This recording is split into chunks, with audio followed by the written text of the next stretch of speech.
Hi, this is Shu with a review of the Jordan Luka 2. As you can tell, the design is looking very Puma-esque, but yeah, they're going in a different direction. They did the same thing with the Zion 1 and 2. 2 felt a lot bulkier. This feels a lot bulkier than the sleek design we had for the Luka 1s. There are some distinct differences compared to the Luka 1s. First of all, well, for a size 9.5, it weighs about 407 grams, so it's not the lightest shoe out there, especially considering that this is sort of like a minimalist shoe that doesn't have, like, maximum air or crazy upper or anything like that.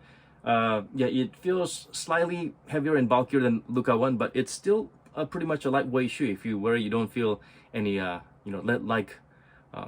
and chain weighing you down. So it's pretty okay. The padding is nice all around. The tongue is thick and plush, just like the ones.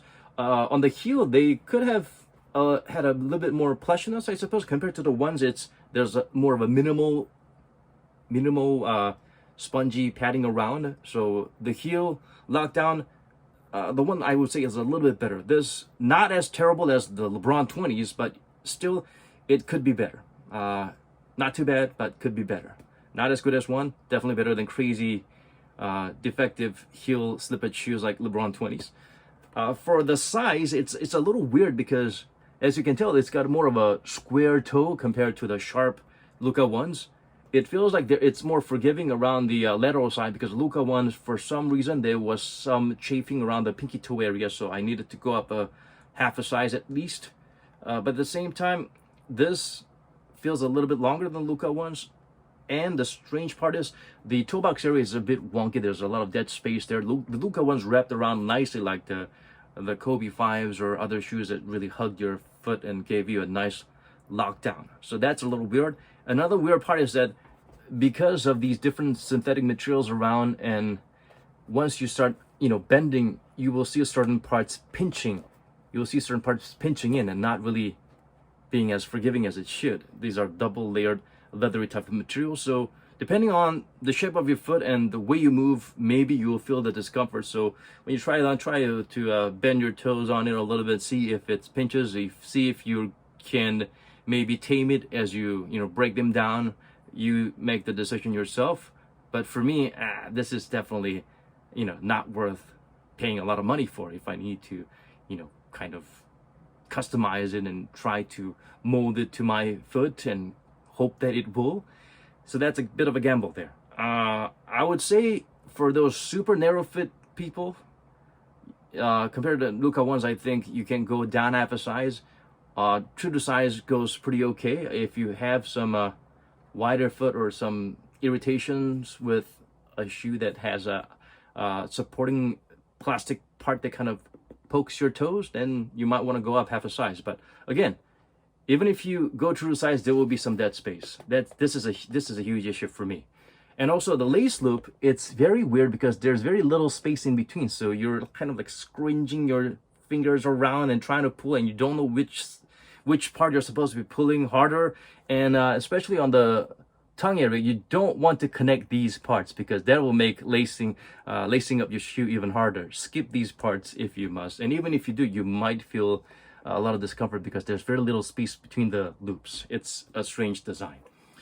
The outsole pattern is pretty much almost identical to the Luka 1, so it's gonna provide decent traction, especially on a clean court, but it will be a little bit dust sensitive, just like the one. The plate, it's a little bit different, but it's there to get the job done, and the base is very wide, and there's a very prominent outrigger, so it feels just as secure, if not securer, than the Luka 1s in terms of ankle inversion prevention. The cushioning, they say they put something new on the forefoot called the Cushlon 3.0.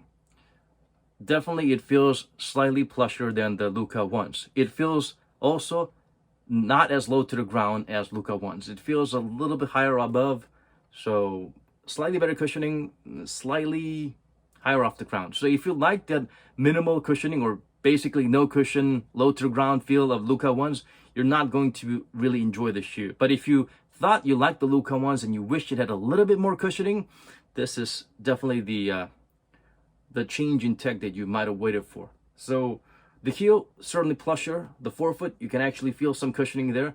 And especially with the addition of the insole that is not just foamy, frothy ortholite that just sinks and molds to your toes but don't provide any extra cushioning.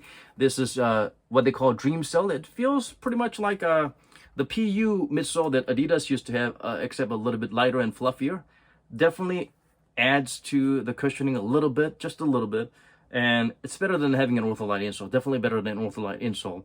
But the top coating is a bit, it's not, I prefer something suede-y, something that's kind of like furry, that kind of makes your foot kind of rest and have some friction there. So it's a frictionless top coating, so that's something I don't really approve of. Still, better than ortholite insole, as good as EVA insole, but slightly heavier than EVA insole. So yeah, this price increase compared to the ones, is it justifiable?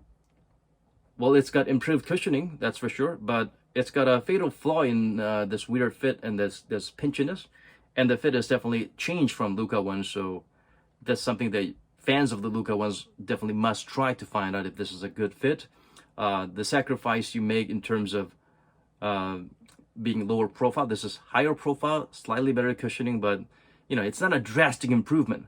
I would say this is comparable to hardened step bags, Adidas Bounce or Light Strike midsole shoes that you get on the heel, and very minimal cushioning on the forefoot. So yeah, great lateral stability, anti-inversion mechanism, decent traction, not great, dust sensitive. So slight improvement in the cushioning, weird changes in the fit, and a horrible lacing system that you definitely want to tinker with to, you know, make sure you can work with it better.